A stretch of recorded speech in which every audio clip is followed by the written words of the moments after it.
Il y a eu une fois une soirée, c'était aussi dans les débuts. Il y avait un prestataire qui avait ramené un bar à alcool et à vin. Et pendant toute la soirée, il venait, il prenait une part de pizza et il me ramenait un verre de vin. Ce qui fait que je faisais les pizzas à la fin en dansant. J'étais complètement bourré à la fin de la soirée. Ça s'est bien fini quand même? Ah ouais, très bien. Je suis Johan Knafo, futur ingénieur et surtout chef pizzaiolo à domicile. Alors le concept, donc, c'est pizza yo-yo.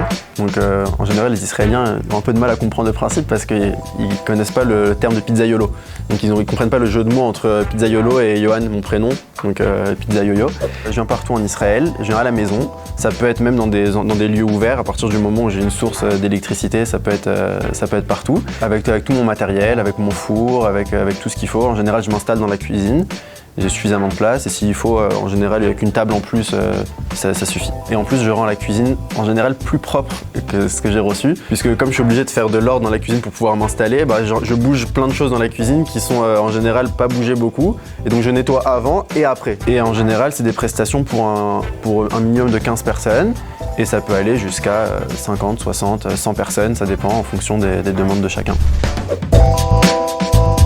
Alors c'est des pizzas napolitaines, donc ça veut dire qu'avec le bord qui est gonflé. Et après, pour ce qu'on va mettre dessus, c'est plus des choses qu'on va connaître en France. Ça va être la chèvre miel, ça va être des pizzas avec du thon, avec du saumon fumé, avec de la burrata, avec 4 fromages. Enfin voilà, des choses qu'on a plus de mal à trouver en général ici. En dessert, je propose des pizzas avec du chocolat, de la chantilly, des amandes effilées et des crèmes brûlées.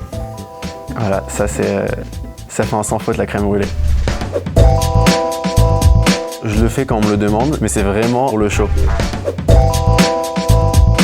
C'est un des cadeaux du Covid qui m'a fait découvrir cette passion. J'ai commencé à faire des pizzas pour moi, pour le plaisir à la maison. Et doucement, il y a des personnes qui m'ont contacté, qui m'ont dit est-ce qu'on peut te commander des pizzas? Et après, j'ai une personne qui m'a contacté qui m'a dit voilà, j'ai vu ce que tu fais, est-ce que tu pourrais venir nous le faire à la maison? Et je me suis dit ça peut être une super opportunité. Et ça a commencé comme ça.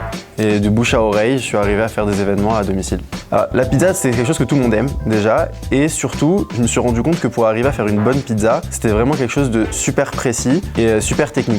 Et c'est ça qui m'a plu. Le fait que ce soit quelque chose qui demande beaucoup de précision, c'est la capacité d'arriver avec des produits de base qui sont très simples, comme la farine, l'eau, la levure et le sel, et d'en faire une pizza qui au final va être très spéciale et on va me dire ah ta pâte elle est super bonne. J'ai fait une escale une fois en Italie, mais non, j'ai tout appris sur YouTube. On trouve vraiment tout sur internet aujourd'hui. C'est le fait de ne pas sentir que je travaille. Quand je vais faire une prestation, j'arrive chez les gens, j'ai l'impression de faire partie de l'événement et juste d'être payé pour ça, mais au final, je prends vraiment du plaisir à faire ça. Et c'est de faire plaisir aux gens, de leur donner à manger et qui profitent de ces moments-là, d'avoir quelque chose qui est vraiment dynamique. Je vais tout le temps rencontrer des nouvelles personnes, voyager beaucoup, puisque je me déplace dans tout Israël. Et le fait de pouvoir me gérer tout seul, de pouvoir prendre des vacances quand j'ai envie, de pouvoir être indépendant tout simplement. J'ai eu une fois, dans une soirée, c'était au début, j'avais pour la première fois utilisé une pelle pour retourner la pizza dans le four avec un manche qui était très long. Et en fait, j'avais pas l'habitude de travailler avec un manche de cette taille-là. Et donc du coup, quand j'ai sorti la pizza du four et que je vais pour la poser devant la femme qui fêtait son anniversaire, en fait, le manche a tapé sur un coin du mur et la pizza s'est retournée sur la table devant la personne. À la boulette. Et donc j'étais hyper gêné. Heureusement, elle était super cool, elle a retourné la pizza, elle a rattrapé tout ce qui était tombé. Elle m'a dit t'inquiète pas, de toute façon tout se mélange. Et j'ai appris de ça. Au final, je n'utilise plus cette pelle. C'est pas comme on va au restaurant, on reçoit la pizza, on sait pas avec qui on cuisine. Là, c'est d'avoir quelqu'un qui est sympathique. Et je pense que les gens le ressentent au final.